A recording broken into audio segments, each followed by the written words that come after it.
Fatty liver বলতে আমরা কি বুঝি? সাধারণত লিভারে অতিরিক্ত পরিমাণে চর্বি যখন জমা হয় সেটাকে আমরা ফ্যাটি লিভার হিসাবে জানি। এখন ফ্যাটি লিভারের কী কী কারণ থাকতে পারে? সাধারণত ফ্যাটি লিভারের কারণগুলোর মধ্যে অন্যতম যে কারণ সেটা হচ্ছে আমাদের বর্তমান লাইফস্টাইল, খাওয়া দাওয়ার প্যাটার্ন, আমাদের কাজের ধরন এবং হচ্ছে আমরা কতটুকু পরিমাণে ক্যালোরি বার্ন করি পার ডেতে সেটা ডিপেন্ড করে। সবচেয়ে বেশি যেটা আমাদের দায়ী সেটা হচ্ছে আমাদের খাদ্যাভ্যাস।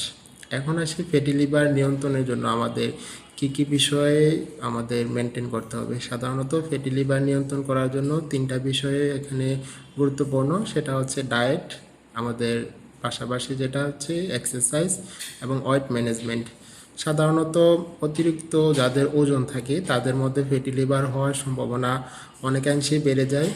অনেকের ক্ষেত্রে স্বাভাবিক ওজন থাকার পরেও ফ্যাটি লিভার হতে পারে।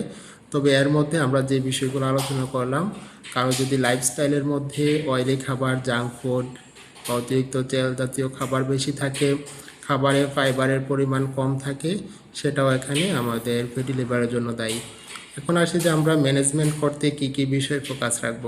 প্রথমে আসি আমাদের খাদ্যাভ্যাসের ভিতরে একটা আমূল পরিবর্তন নিয়ে আসা দরকার। তার মধ্যে আমরা যেটা করতে হবে, সুগার বা আলাদা করে চিনি বন্ধ করে রাখতে হবে। তার পাশাপাশি হচ্ছে আমাদের কমপ্লেক্স কার্ব, এটা পরিমাণ বাড়াতে হবে। প্রোটিন বা লিন প্রোটিন, আমাদের ফ্যাট ছাড়া যে প্রোটিনের পরিমাণ সেটা আমাদের পর্যাপ্ত পরিমাণে রাখার চেষ্টা করব।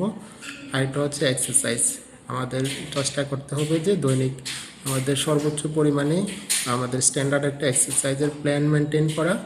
আরেকটা বিষয় হচ্ছে আমরা যখন ওয়েট ম্যানেজমেন্ট, কারো যদি অতিরিক্ত ওজন থাকে সে অতিরিক্ত ওজন কমানোর কিছু প্ল্যান অবশ্যই ফোকাসে রাখা জরুরি। এখানে আসে যে ফ্যাটি লিভারের কারণ সাধারণত কী কী লক্ষণগুলো দেখা যায়।